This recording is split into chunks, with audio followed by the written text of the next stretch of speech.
Have you ever like you've been like camping at a cabin and there's like 4 DVDs there, Yes. and you're like, it's raining, so I'm gonna watch one of them, and it ends Yes. up being amazing because you just like Right. pick one because you Yes. have to. Oh my God, my mom Clay and I did that on Jekyll Island, which is like off of the coast of Georgia, and you can only drive golf carts around. So we had to like rent a golf cart, and they had some movie with Nicolas Cage where he's like on the hunt for an orchid. Do you know that movie? I've never heard of that before in my entire life. He's like on the hunt for this super rare orchid that's like only found in this swamp, and then there's like people out to get it because he's about to find it. And like I would never choose that movie on my own, but it was awesome. All right, how do we feel about 40 years getting apart. started? I feel good. Okay, let's do it. Okay. Let's do it.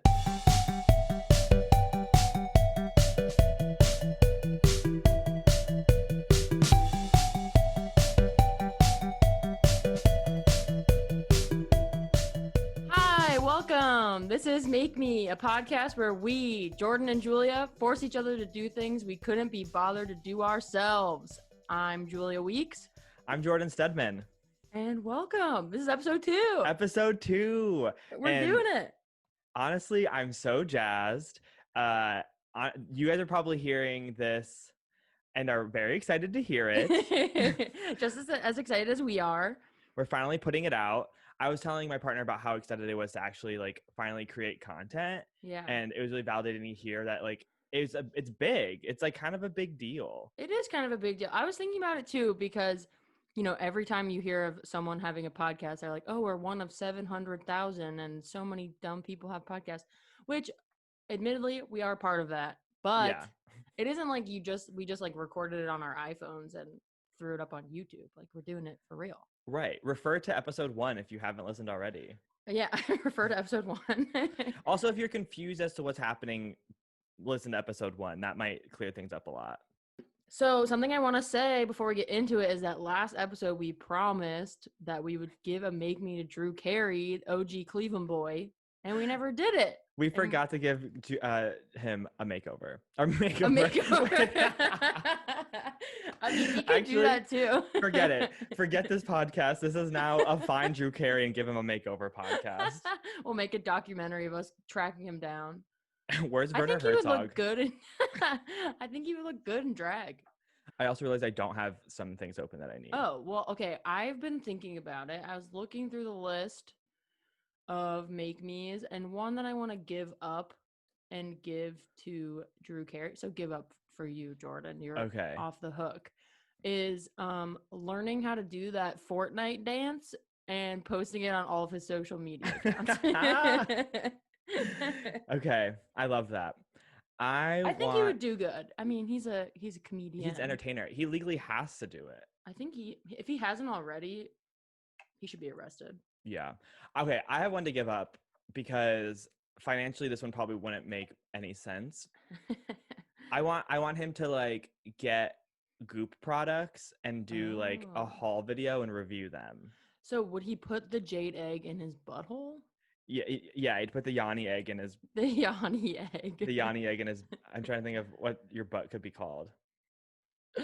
So, Drew Carey, I know that you're listening. You have to do these things and report back to us. And DM us directly on Make Me Pod on Instagram. Wait, Drew Carey could be our first guest. Oh my God, yes, remote guest Drew Carey. And he has to sit behind the desk that he did at Who Wants to Be... Wait, what's that show called? Not Who Wants to Be a Millionaire. Price is Right. No.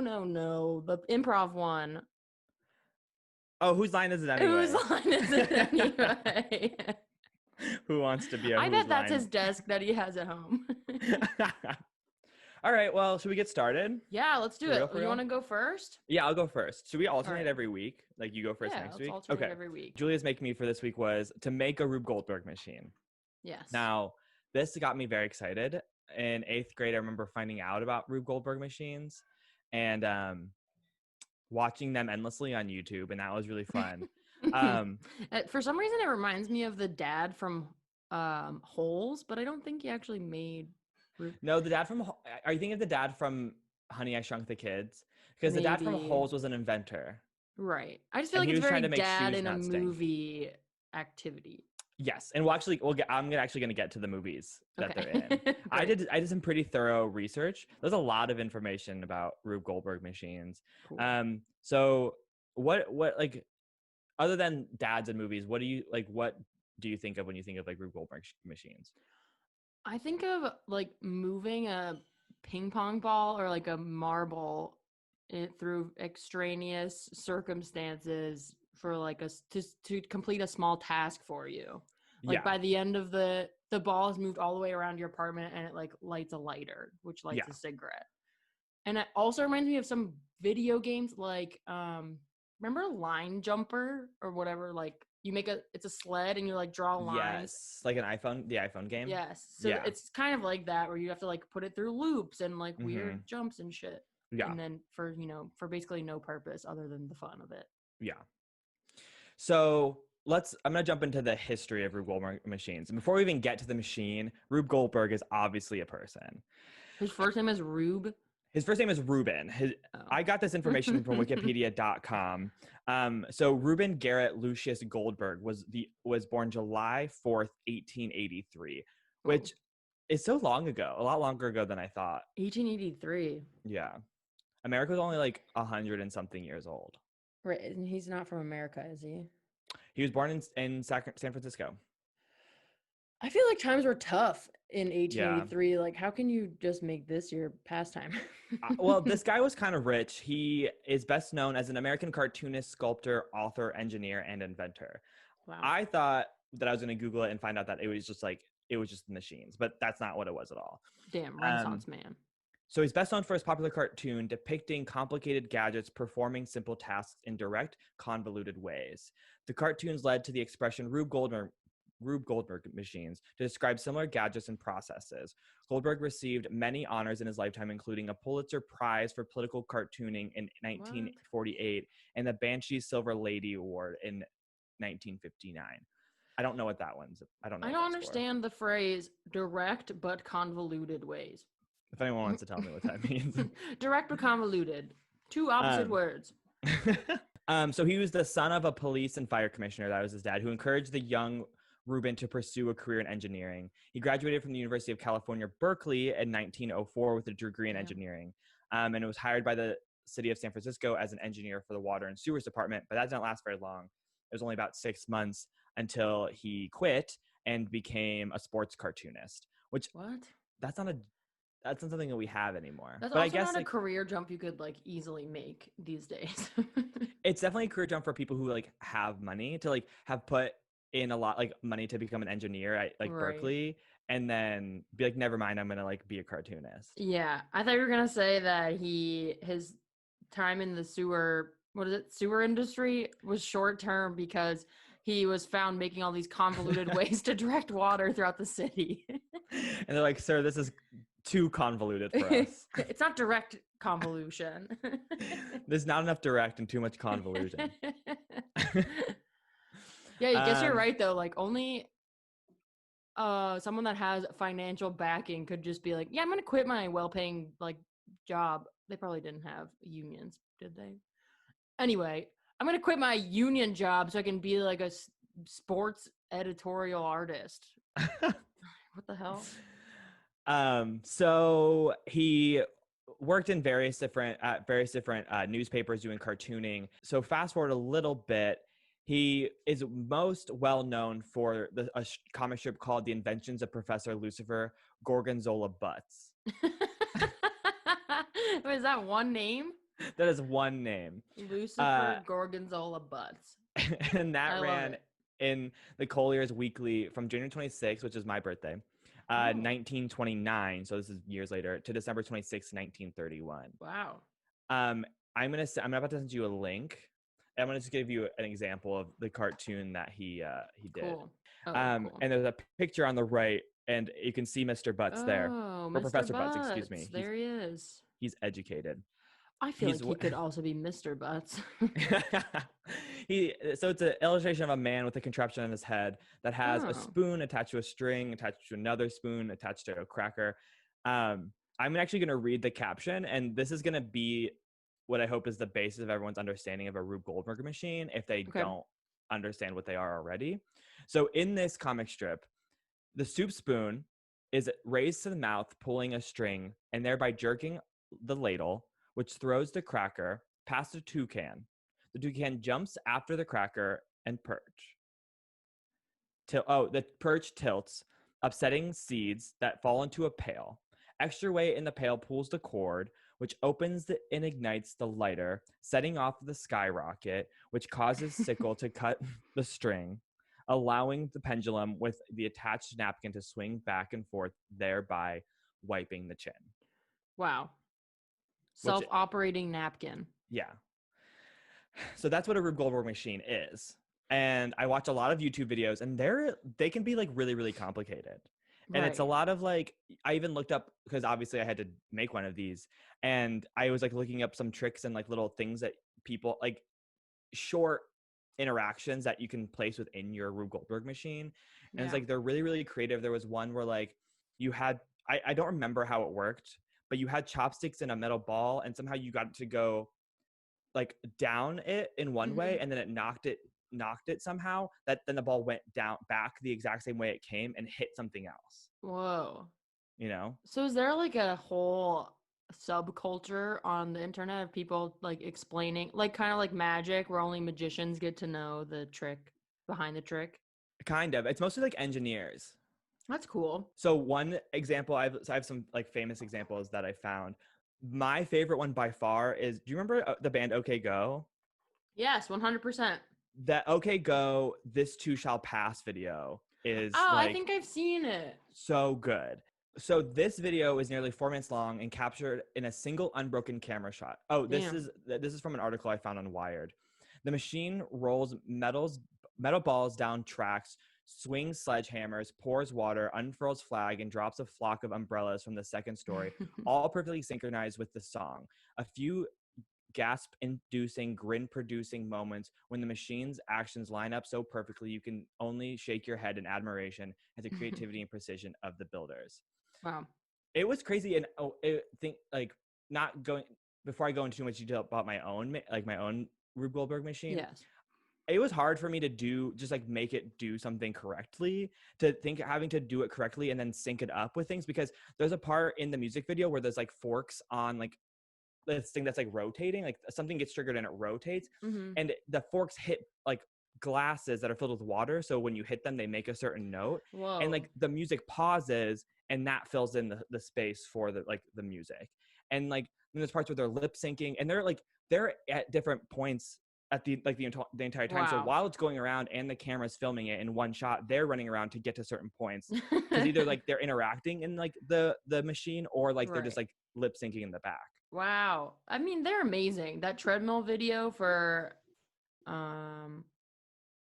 what's that song they did? Here We Go Again. Here We Go Again. I feel like they're just so creative, so it makes sense that they would be the band to do the Rube Goldberg machine. Yeah. They have another music video that like they're in an airplane that's like dropping, so it's like zero gravity. Whoa. It's really cool. They like do some like cool acrobatics and stuff like that. Do they still produce music, or have they like worn their budget dry by doing all these extravagant videos? Or have they died from just like doing these really scary, complicated, convoluted music videos? Yeah. I feel like to some point, I don't know, I feel like whatever. At some extent, I feel like doing those crazy music videos or like testing your ability to make Rube Goldberg machine is like the same impulse as the Jackass guys like stabbing each other in the butt with like syringes, like piercing their butt cheeks together. I remember watching the Jackass movies. It's like being so entertained, and I feel like now it wouldn't hold up. It would not. That I don't the think Jackass movies. Yeah. I Which remember makes me sad. thinking I mean they're definitely targeted at like 13-year-olds. Yeah. We're like, oh my god, he just puked. Okay, so the builders of this Rube Goldberg machine were Sign Labs, a Los Angeles-based arts and technology collective that has a history of doing surprising, entertaining science and tech projects that involve crowds of people at a monthly gathering called Mindshare LA. Wow. That's only something to look for, and they get a cool shout at the end with their cheering up above, and that was really cool to see. And I'm glad that they got all so many details went into this machine. Sadowski explained how, I think Sadowski was a member of Sign Labs, explained how many tiny details needed to be just right for the machine's timing to work out. Like I was saying, there's a lot of like music like added such like a crazier level to the whole thing. Right. I can't imagine having to do that. For example, the wooden tracks used to guide metal balls at the beginning of the video had to be cleaned and waxed to keep dust from slowing down the balls and making them stick. The angle of that board was set at a precise 3.4 degrees of incline, which was perfect for the timing, but sometimes led the balls to jump the track. Whoa. I feel like that's like the ultimate physics class equation. We have to like account. I remember being in physics and they were like, oh, but don't account for friction because that was too much for our feeble junior year high school brains. But now you have to account for friction and incline and wax and time, a very like relative like dimension that I don't know. So that's definitely my favorite example, I think. So if anyone wants to see a really cool, successful Rube Goldberg machine, go ahead and check that out. But another example was Pee-wee's Big Adventure. The beginning of that was a Rube Goldberg machine, the breakfast machine. There's also a breakfast machine in Flubber. Remember Flubber? Oh my God, I watched Flubber like a few months ago. I remember the breakfast machine. I would say that the breakfast machine in Flubber is significantly better than the Pee-wee's Big Adventure one. You always say that. I've heard you say that before. Yeah. I actually get into fights about it all the time. Wasn't there one in Wallace and Gromit too? There was. I didn't put that one in there, but oh my God. That one was one. But the crazy example of a Rube Goldberg machine that I didn't think about is Final Destination. That entire movie is a Rube Goldberg machine for like death.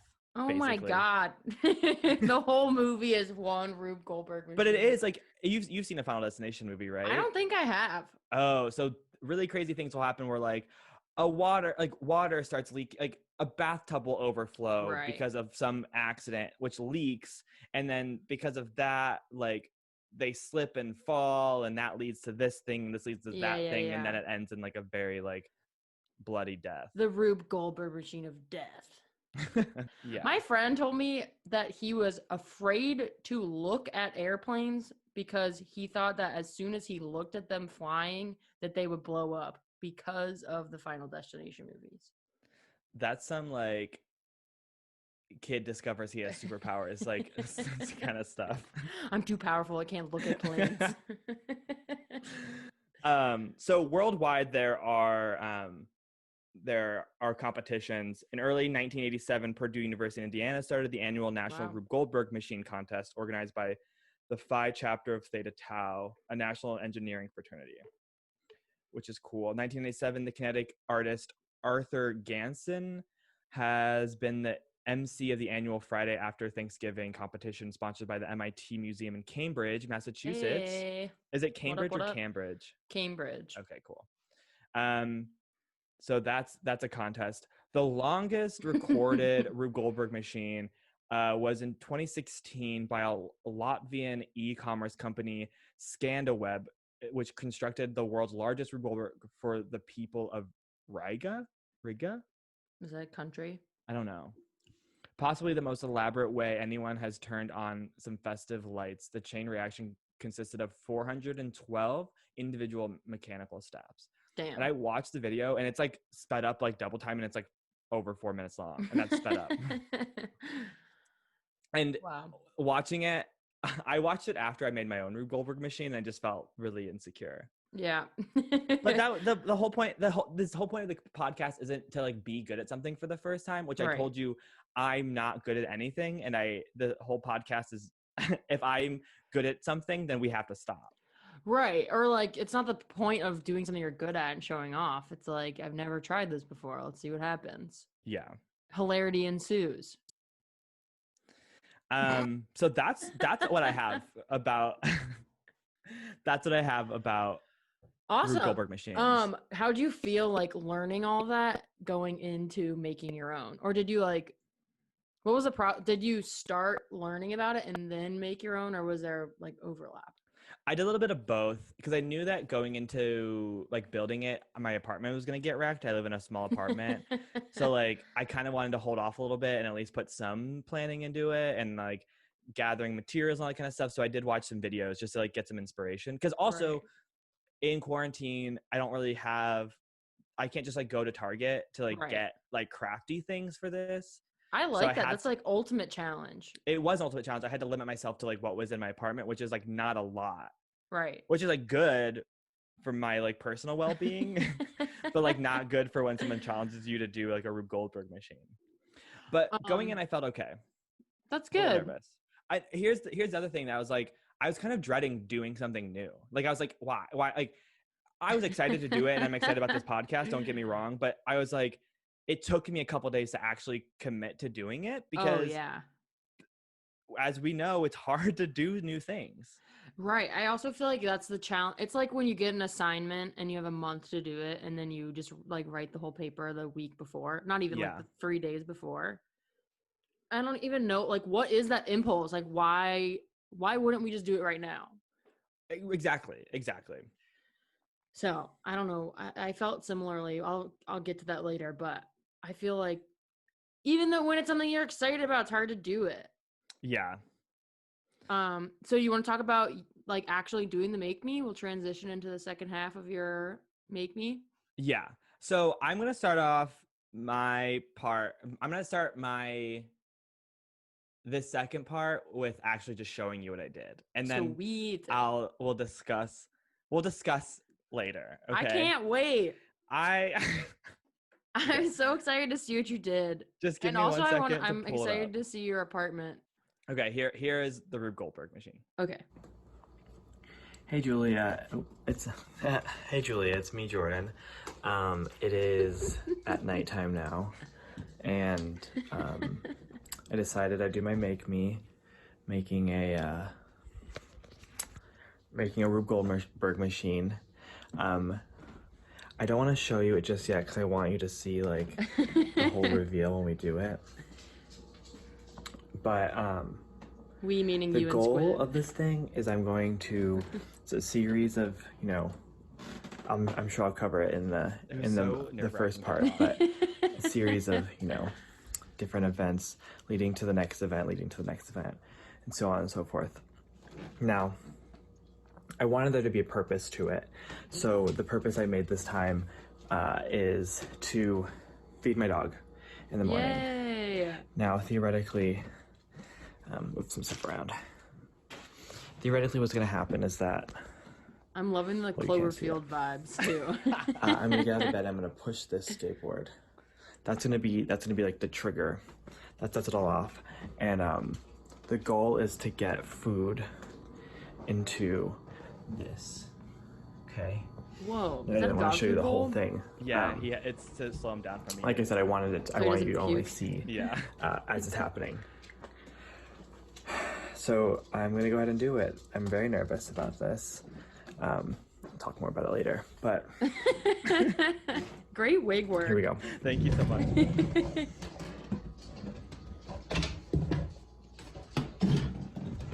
Oh no.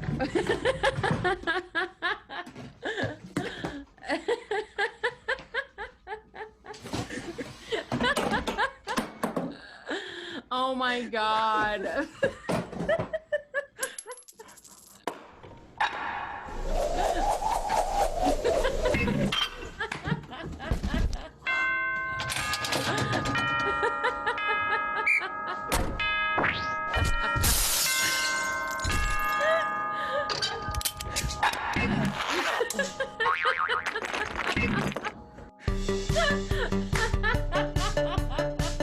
Amazing. Wait, hold on, there's more.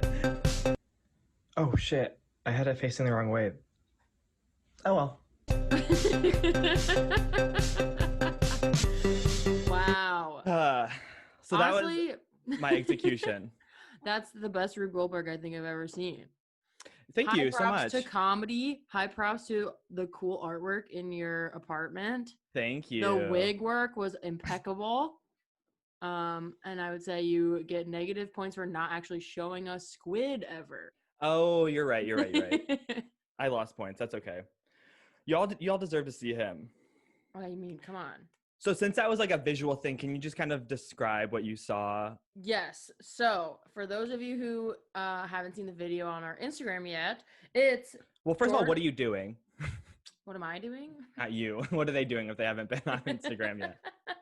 Yeah, first off, what the fuck? Second off, follow us on all the other accounts. Third, okay, so the video is Jordan talking directly to me, and he has a new haircut, and he is explaining his Rube Goldberg machine, which the purpose of is to feed his dog. So starting with a skateboard kick, the Rube Goldberg machine goes through his bedroom, some room, and a bunch of books fall over perfectly. Successfully. And there's definitely no feet kicking books over. And then unfortunately Jordan flipped the camera the wrong way, so we didn't get to see the whole machine working. But from the sound effects, it sounded really awesome, really intricate.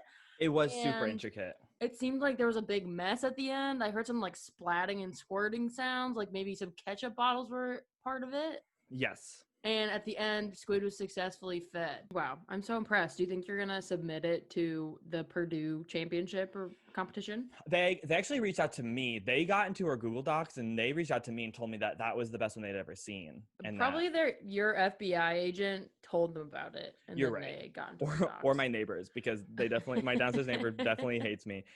And that broom fell on the ground like more times than it needed to. Yeah, how long did it take you to do all this? It took a while. I'm gonna put up a stop motion too of me setting it up on Instagram.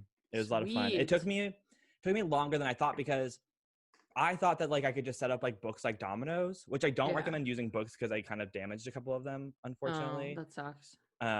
But I try to use them as dominoes, and as you saw, like it doesn't do it the way you think it's going to. And I tried it a million times and like tested a bunch of things, and I didn't think about how much it was like you had to test everything, like every single step. And I just like in my head I was like, oh, it's gonna be so easy. I'm gonna put these books here, and then I'll put them up here, and then I'll put these books down there, and then this will go here, and that'll make the ball roll, and it'll all work perfectly because like that's just what makes sense. Right. Like clearly that's going to be what works. Yeah, but science doesn't work that way. You have to do a lot of takes. And I also didn't realize it was like hard to make things fall down. Like I just thought so weird. If anything, I thought I was gonna have trouble with like it knocking down on accident when I didn't want it to, and having to do it all again. Yeah. But it was actually harder to get them to fall than it was to like get them to stay up. I guess that's just like the successful Rube Goldberg machines make it look like it's easy as hell to do it. Yes, exactly. And that's why I was like, oh, easy peasy lemon squeezy. And how like, to be honest, I didn't think that these like other than the OK Go one, I was like, okay, how like of course like this one's like 412 components, because like you just do it. You put the 412 components up and it takes like a day, and then you get it. It's a matter of like committing to be the person to do it, but it's a lot harder, and that's why I guess engineers are doing it and not like liberal arts students. Yeah, I guess I take back what all the shit I was talking about Rube himself. Yeah, he's not just a dumb rich kid. He was a smart rich kid. Well, he is still kind of a dumb rich kid because he never made them. He was only the cartoonist who designed them, and they were named after him. Oh, I think I might have missed that part. So he designed them in his cartoon as like, this would never happen, and then people figured it out. And then people just named the kind of machines after him. But overall, it was a really fun like way to like.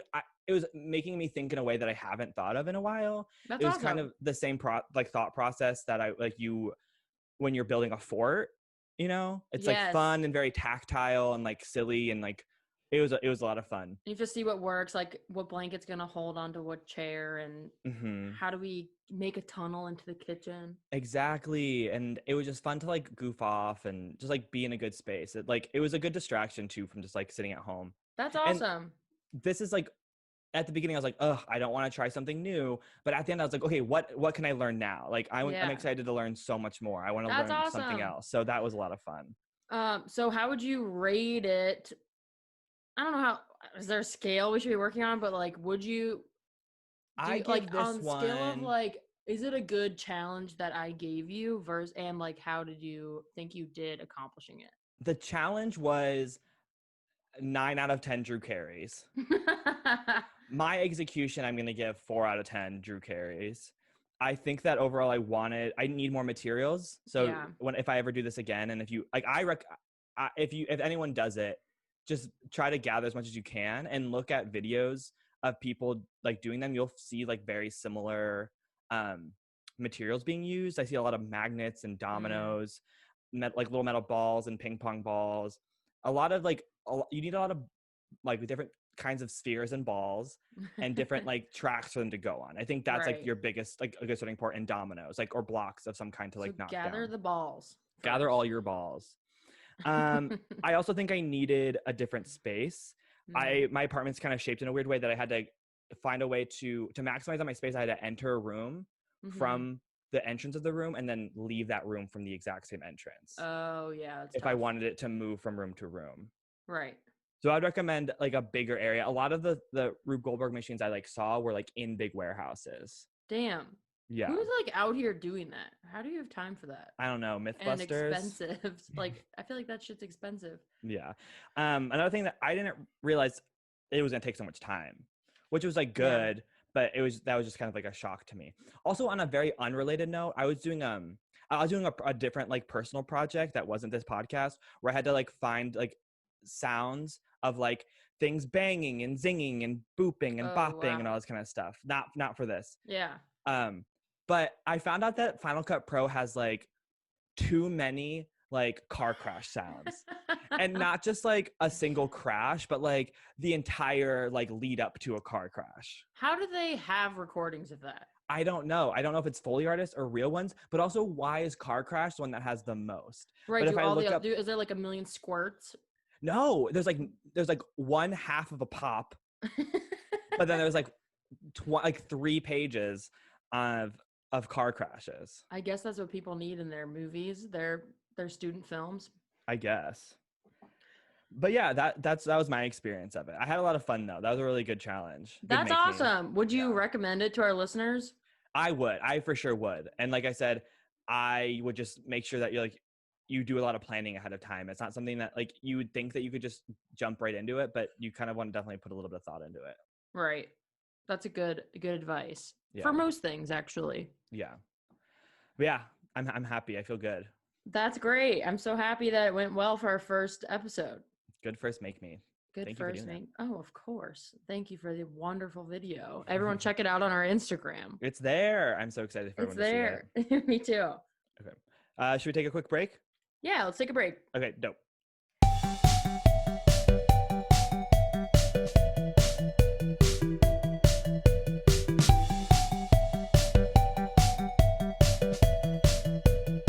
All right, everybody. We're back. Woohoo! So, Julia, you want to get into your Make Me? Yeah, let's do it. Okay.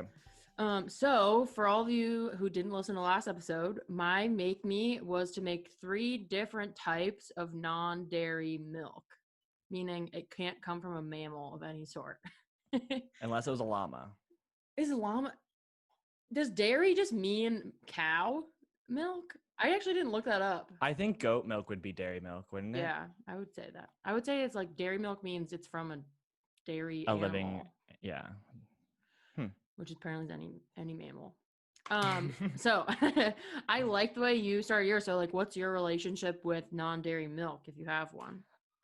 So in college, I convinced myself I never went to the doctor to know this, but like I convinced myself that I was lactose intolerant, because I like pooped weird after like eating a lot of milk or drinking a lot of milk. I think that's normal. I think it's normal. And also like in college, like you just completely change your diet. But I started exploring non-dairy milks. Growing up, we always had rice milk, which I like personally think is disgusting. Yeah. I hate rice milk. But I really like almond milk, and oat milk is my favorite, which is why I specifically asked for that one. Yeah. And currently, actually just this weekend, I had the milk conversation again, which is like, oh, do you drink milk? And I'm like, yeah. And they're like, that's disgusting. Like, don't you? Who said that to you? I'm not even gonna name names. Name names. Who's this milk bitch? But I was like, okay, like I like milk for certain things. Like I like milk with cereal. Yes, I still eat cereal because I'm eternally 12 years old. Cereal's awesome. But like coffee, I would prefer like a dairy-free milk just because like there's more flavor. I think it goes better with coffee anyway. Yeah. And like lattes, I really love like an oat milk latte. Of course, because then you get that oatiness in there. It's so good. Well, I'm pro all milk, really. Yeah, and we never have milk in our house because we don't drink it, but sometimes I have to buy it when I'm baking things. And then like if we have it, I'll drink it. Like I'll use it in cereal or whatever. Yeah. Just to get, so I'm not like anti-milk, but I like the non-dairy milks because they have more flavor. Like right. And you're going to go, when you go to the store, you're going to go get one kind of milk. You're not going to like get a dairy milk and like a not dairy milk. Right. Yeah. And so my relationship with it too is like I've been drinking it mostly for the past, I don't know, I would say like 5 years, just because almond milk like became a thing, and then I was like, whatever, I'll do it.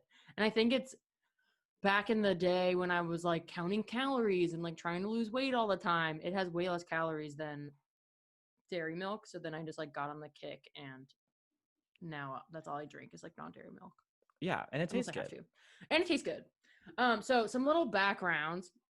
Something I'd just like ran into a lot, which I kind of forgot about and didn't like. When you first read it, it sounds regular. You can kind of understand it. But the phrase nut milk was happening a lot.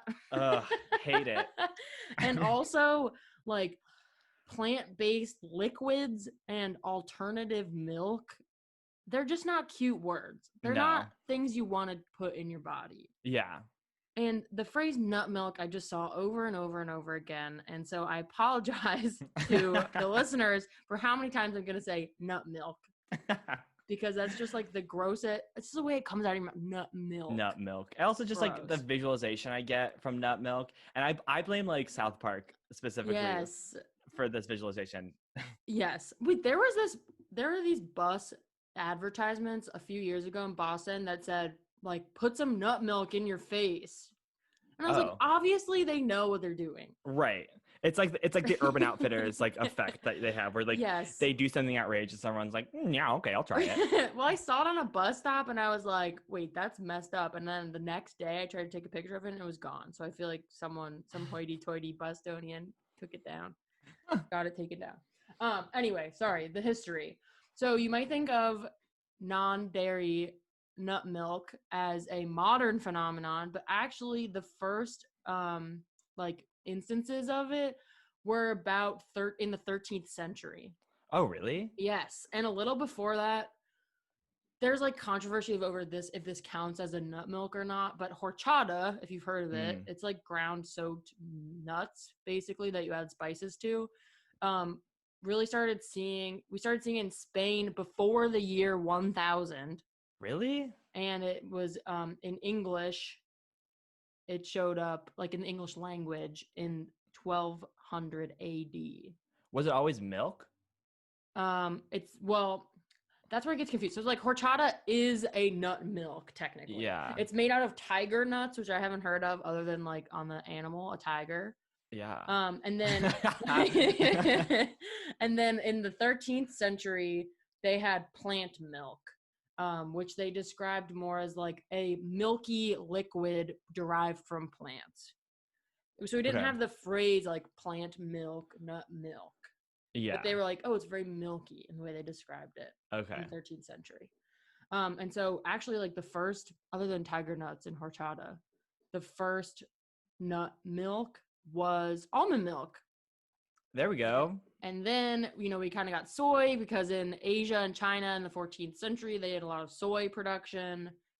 And then like in the medieval times, they had almond milk because it was way cheaper when you're very poor, instead of like having to keep milk fresh. Right. Also, dairy cows aren't everywhere in the world, right? Okay. Right. And especially if you're in like medieval times, first off, you have to have a cow that has had a calf so it can produce milk. Yeah. And then you have to keep that milk cold so it doesn't spoil. Right. To an extent.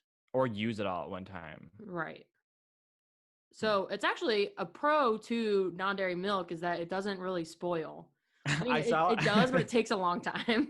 I saw a TikTok once that was like, this girl was like, I don't think that almond milk goes bad. It's almonds. It's almonds milk. What's going to happen? Almonds can go bad. Can they? I mean, they must, right? I mean, I would assume they get like moist and then like grow mold, but I can't imagine like them going bad. Right. I mean, I've had almonds in my pantry for like 6 years. Yeah. And they just like traveled with me. Then some other types of, non-dairy milk that we have throughout the years is like coconut milk. This is big in South and Southeast Asia. And then in Western countries, i.e. America, it really only became like a huge consumer good when we started realizing that dairy is like not good for us in our diets, not really good. So like high cholesterol, there's a lot of lactose intolerance in the Western world. Mm-hmm. Actually, I guess everywhere. I feel like all of Asia I've heard has like a lactose intolerance. Right. Well, I mean, if we stopped drinking dairy milk, eventually our bodies are gonna like Right. be intolerant of it, just because like we're not really supposed to have it. Right.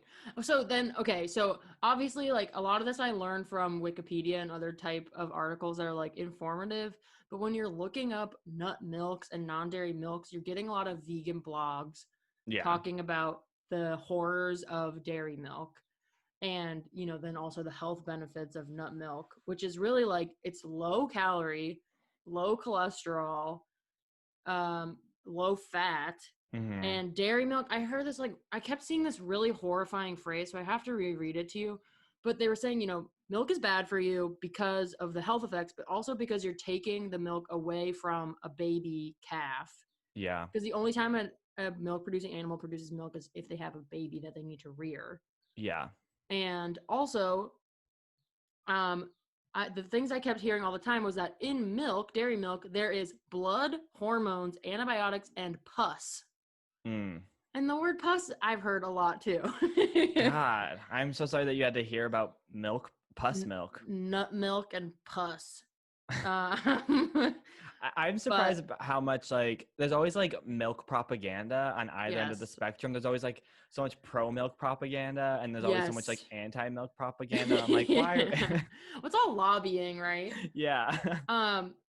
Speaking to that, so all right, let me go back. Other types of non-dairy milk. So you've heard of like coconut milk, almond milk, soy. Then I was thinking that rice milk was like the OG non-dairy milk, especially in the American diet. Like I remember seeing Rice Dream everywhere, but I never had it. It sounds terrible. Brand. It's Rice disgusting. Dream. We're a Rice Dream family. And then some other ones I found. So we have oat, which is like newish. Yeah. Hemp, cashew, peanut. So basically you can do with any nut, so I've learned. Interesting. And any seed, but it's like if you did it with flax, which is people have flax milk, it just takes like a high quantity of flax seeds to make milk. Yeah. You can also do it with most legumes. So you could make like lentil milk and pea milk. I want pea milk and nut milk. Give me that pea milk, nut milk. And pus milk. And then the craziest one I saw was banana milk. What? That's just a smoothie. Isn't that just banana and water? Yeah, that's so you read the wrong article. I don't think that counts. But what about strawberry milk? Yeah, that's just dairy milk with strawberry.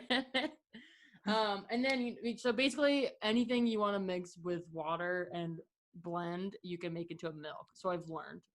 I think that sunflower milk would be real good. Sunflower milk would probably be really good. Also, so apparently a tiger nut is more like a potato than a nut. How big is it? And so people make potato milk and coconut. Isn't that weird? Starchy. I feel like I feel like potato milk would be a really good like alternative for baking. It's like gravy, I feel like. Yeah. Let me just suck down this my cup favorite of gravy. My favorite thing about milk is the grit. Yeah, me too. And then let me just oh yeah, sorry. So talking about like the lobbying that's happening with the milk industry and like anti-milk propaganda. Sometimes when you see non-dairy milk at the store, it says like almond milk or almond beverage. Yeah. Like soy alternative beverage. Yeah. And it's like so trying to get around the word milk. And so I read this article about the FDA cracking down on calling almond milk milk. And they said basically the whole thing was that the FDA seems like really pissed off that they have to deal with this at all. Like they don't care. They're kind of like, it looks like milk. Who fucking cares? Yeah. And they said that they're going to continue to allow people to use words like milk and cheese for non-dairy milk and cheese because ultimately it violates the First Amendment of like letting people not, if you try to limit people from saying that. What's stopping me from like making something that's like something else and calling it that? Right. I mean, you can. Oh, so nothing. That's Literally, what he's the answer. The answer to that question is there's nothing stopping. There's nothing stopping you, unless you did like a brand name. But like the Kleenex. Word milk isn't copywritten, so you can call anything milk, basically. That's weird. I mean, also try to get a person to drink a soy drink, juicy cream alternative. You know, it sounds fucking nasty. Like here's a quote from the FDA commissioner Dr. Scott Gottlieb, who quipped last year that almond milk should not be called almond milk because, quote, an almond does not lactate. I want to see you milk an almond. Wait, for those interested, there's a video I sent you that is basically me milking an almond. Oh, okay. We'll get to that. Okay. And then last but not least, I learned that the non-dairy milk industry has like really kicked off mostly because of like Instagram hoes basically and like mommy blogs and et cetera. Yeah. And similar to what you were saying about like the anti-dairy, pro-dairy arguments, it's like we can never really get a straightforward understanding from like the FDA of what's healthier. Yeah. Because they still push dairy a lot because they're being lobbied by dairy industry. So really like the craze of non-dairy milk is just like person to person, people being like, milk's bad for you. It hurts baby calves.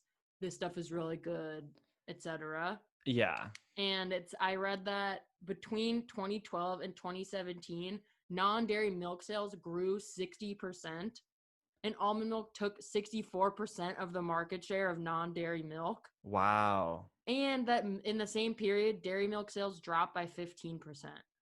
That's crazy. Which is pretty huge in America where we're all milk all the time. Yeah. Guzzling milk. And last thing I'll say from this article, just because I really like this quote, it's from Institute for Justice senior attorney Justin Pearson, who says, if a person is confused about the source of a product labeled almond milk, then he has bigger problems than being confused about which milk to buy. Or they have a really damn good life. Yeah. So I think that's all I have for like background information. That was very interesting. I didn't realize that the history of milk was so long. Like, I mean, it goes back so dairy. far. I don't want to say milk, but dairy, dairy free nut milk cream alternative juice. Right. It's cool that it goes back so far, and like people have been using it forever, but they haven't been using it as an alternative to milk. They've just been producing this, like they said, milky liquid that they use in recipes. Do you think that milky liquid was as political as it is now back then? I hope so. How dare you call this a milky liquid? This is where democracy came from, was people just like voting on what was and was not milk. Oh, for sure. And also I'm just like offended by all of the phrases around this. So I can imagine people still like in the 13th century getting mad at the phrase milky liquid. Yeah. Even if they're not worried about the dairy content. It was fun. So yeah, I'll talk about what I did. So just like a background for making these at home, essentially you need to have the substrate that you're making the nut milk or the non-dairy milk from.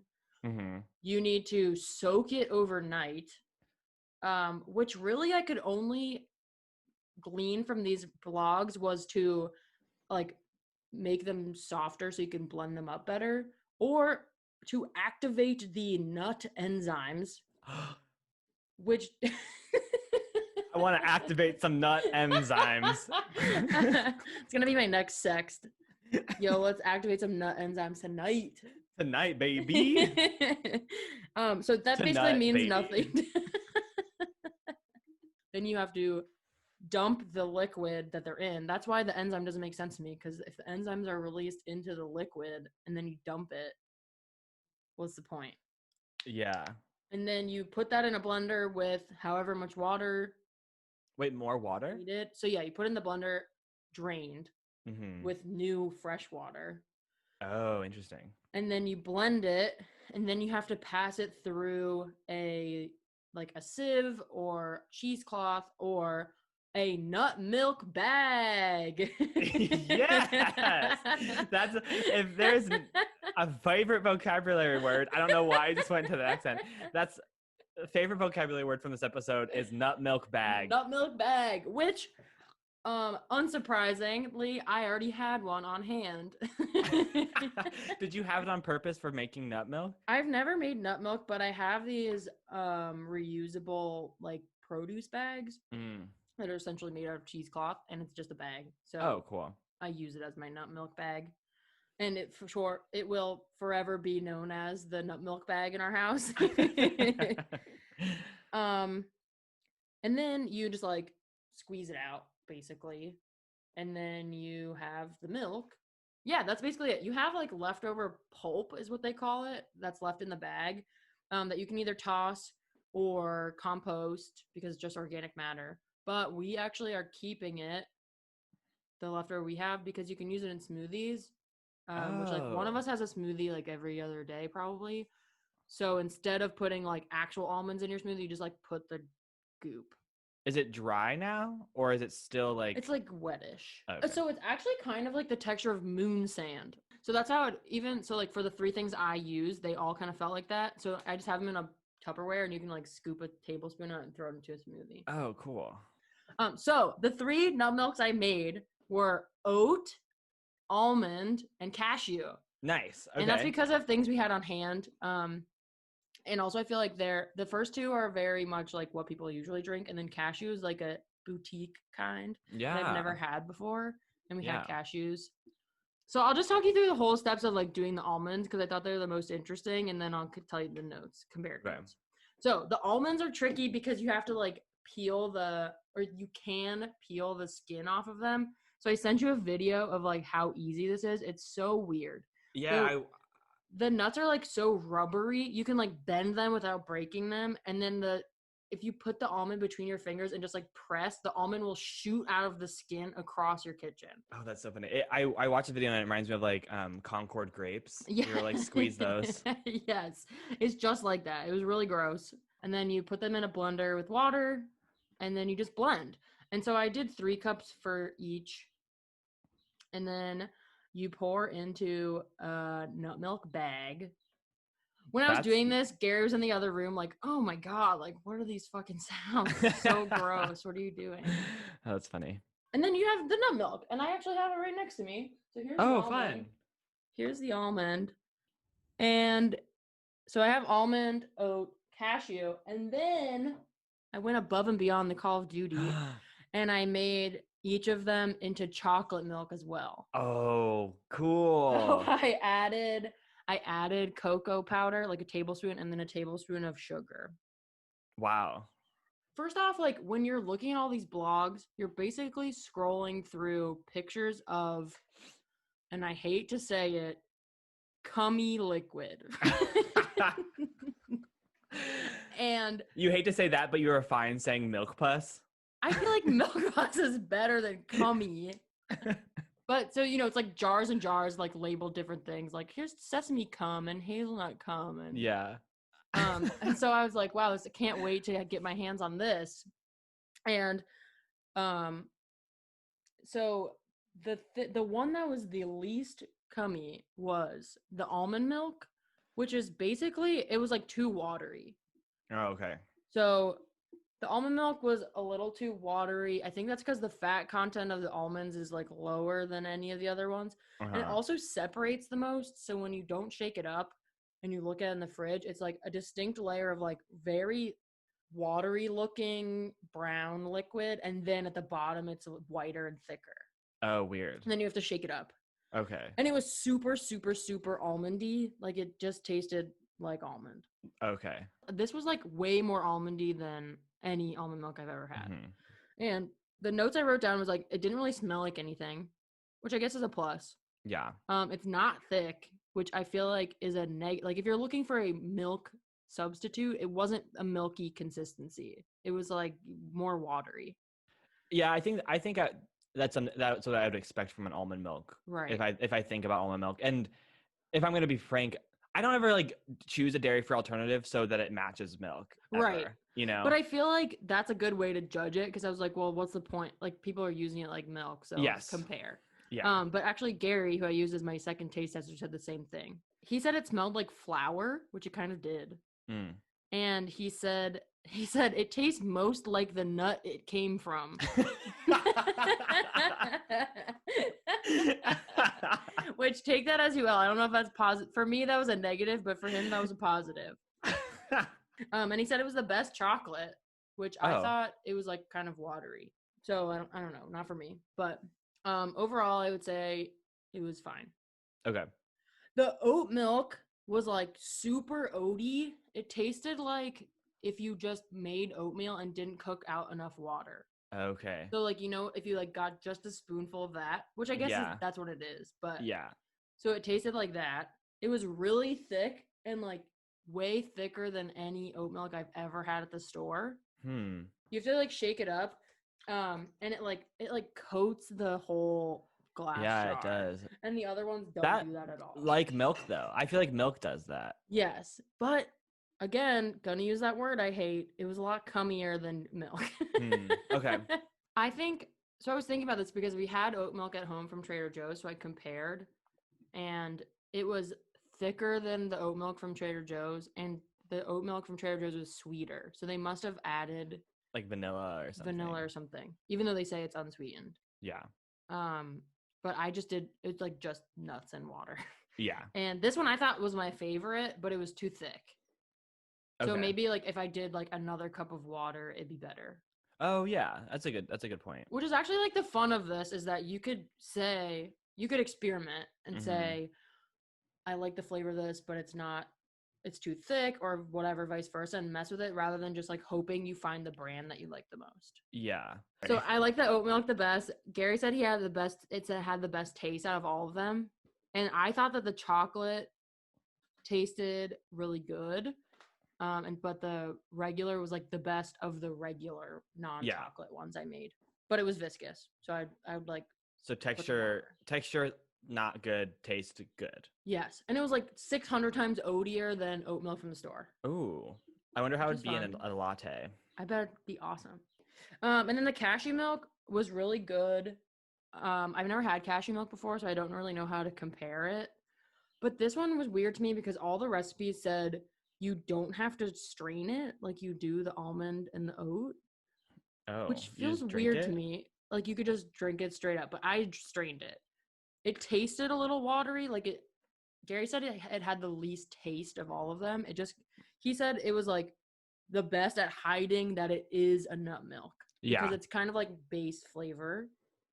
And I thought I had the best chocolate milk because it was like creamy, but the milk itself didn't have a lot of taste. So it was just like chocolate. Yeah. It just tastes like regular chocolate milk. Overall, I'd say the oat milk was the best regular and the cashew was the best chocolate. Oh, and almond milk can go fuck itself. Almond milk can go fuck it. It's like so watery. Yeah. But maybe that's the recipe. And like, it'd be fun to play with it if I was like dead set on almond. Like if I was allergic to oat and cashew or whatever. Yeah. You could definitely make it something really awesome, like based on your qualifications. And people said they like added dates to it for sweetness or salt. I bet honey would be good. Honey, yeah. Honey and oat milk. Yeah. And just like one more anecdote that I thought I needed to share. While I was doing all this, I was listening to my friend Kendall's Riff Raff Summertime playlist, which is basically a playlist of throwbacks. And at one point, while I was like elbow deep squeezing this bag of almond milk and it's like dripping all over my hands, I like tuned out of that for a second to remember that I was listening to music, and What a Girl Wants by Christina Aguilera was playing in a nut milk bag with a viscous white liquid all over my hands. So it was an adventure. It was a lot of fun. That's good. And I think if you're someone that makes or that drinks a lot of these, you can make it at home for way cheaper than you can buy it. Yeah. And I was at the store today at Trader Joe's, and I was looking at like soy, almond, and oat. And almond was the cheapest, then soy, and then oat milk. Oh. But oats are like cheap as hell. Yeah, I definitely think that suffers from it being the craze. You know what I mean? Right. Like, remember when kale was really popular and then all of a sudden kale was really expensive? Yes. How many Drew Carries would you give the Make Me, and then how many Drew Carries would you give your Execution? Okay, the Make Me, I thought I would give it like a 10 out of 10 because Cool. it is challenging, but it's also something I'm interested in, and it's also like practical.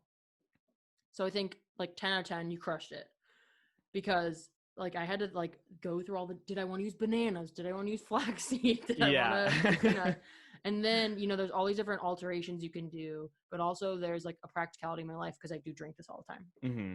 And then my Execution, I would say still pretty high, probably like an 8 out of 10, just because I could have made them more delicious, but I was going for standard, like having a base standard of testing. Yeah. Rather than making them like the best possible version of nut milk they could be. Right. You definitely put a lot of science into it, and I appreciate like your consideration and like consistency. Thanks. And also, for the zero waste fans, it's pretty zero waste if you use the pulp for something. Yeah, there you go. And you reuse like reusable like filtration cloth. Yeah, nut milk bags. Nut milk bag. Sorry. Call it what it is. Call it what it is. A nut milk bag. Do not censor us. Look me in the nut milk bag. So I would definitely recommend it to any listener that you know, drinks nut milk or, you know, non-dairy beverages. Do you have like anything else you want to say about either of our Make Me's before we actually wrap up? I actually meant to ask you something. Yeah. How did you feel going into like trying something new? Like, what was your like thought process? Well, I did put it off for 5 days. Yeah. And I think that was just because, well, it's been so nice out too that I was like, I don't want to be at home making nut milk. I want to be outside. But I was nervous about doing it. But I feel like because it's kind of like you can't fuck it up with nut milk, that I wasn't so nervous. But also, it's okay to fuck up. Right. I mean, it is okay to fuck up, but that wasn't like a reason for me not doing it sooner. Mm-hmm. And I was actually excited that you gave me this because, you know, I'm into the like plant-based lifestyle and sustainability and whatever. And this is something that people always talk about, and I never thought it was worth it. Yeah. But it actually does seem to be worth it. So like if I could talk to my previous self, I would say you should have done it sooner. Yeah, cool. That's good. Yeah. What about you? Any last thoughts? Do you think you'll ever make a Rube Goldberg machine again? I think that no, I don't think I will. I think that other people should, and I want to see them. Yeah. But I personally don't think I will. I had so much fun doing it though, and to like be in that mind space, I had a blast. Yeah. But it's kind of like doing a puzzle. Like, I'm not going to do the same puzzle again. Right. I would like to apologize for saying the word cummy so much and for making everyone hear the word nut milk. But I had to live through a week of it, so you can live through 1 hour. Yeah, take that. All right. I think we're done with the Make Me's for this week. First Make Me. Woohoo! In the books. We did it. Do you want to assign Make Me's for next week? Yes. Okay. Who's first? I think I went first last time. Okay, I'll go first. Okay. So, Jordan, for next week, I'm going to make you do 5 life hacks. You know those life hack videos? Yes. So any 5 you want. It can be from a video. It could be just from something stupid you saw on Facebook, Instagram, whatever. Okay. But I want you to try 5 of them. Okay. I'm so excited. I've actually been waiting for somebody to make me do this because I see those videos. I'm like, I want to do that, but like, to what? Like, for what? What? Yeah. I think that those are the right questions to be asking for those videos because they're dumb, but you have to do 5. Okay. And then for you, Now, I'm gonna digress a tiny bit. Okay. Because remember on the last episode when we were talking about like our podcast ideas? Yes. The one that we forgot about to mention was, remember when we were gonna make a podcast where every episode was a different kind of podcast? Yes. Because we didn't know what podcast we wanted to make. I do remember that. So for this week, I want you to write a true crime podcast segment. Wow. Okay. And do that for me, to me, at me, so and like a everyone scripted else. segment. Mm-hmm. Awesome. Yeah. I can't wait. Yeah, I'm excited. I'm excited to see. And crime is up to you. It doesn't have to be a murder if you don't want to get into that. Okay. It could be like a heist or any like robbery or any kind of crime. Okay. Before we go, do you have a make me for the listeners this week? Yes. My make me for the listeners this week is to wash your clothes while you're washing your body. Efficiency. I'm washing me and my clothes. Efficiency, sustainability. If you have one of those rooms like in American Psycho where he dries off his whole body just by standing inside of it, extra efficient. Tell me how it goes. Post it on Instagram, Twitter, tag me, tag Make Me Pod. I'm sad happy to end this first episode. I know, me too, but it's exciting. We're stepping into a new realm. All right. Till next time, everybody. And we'll see you next week. Yeah. Bye. Bye. Hey guys, it's Jordan and Julia. Thanks for listening to this episode. We hope you enjoyed it. For content related to this episode, follow us at Make Me Pod on Instagram. And you can hear episodes each week on Apple Podcasts and Spotify. If you find us anywhere else, please let us know. You can also send us your questions, comments, make me suggestions, pictures of your dog, or requests for unlicensed medical advice to makemepod@gmail.com.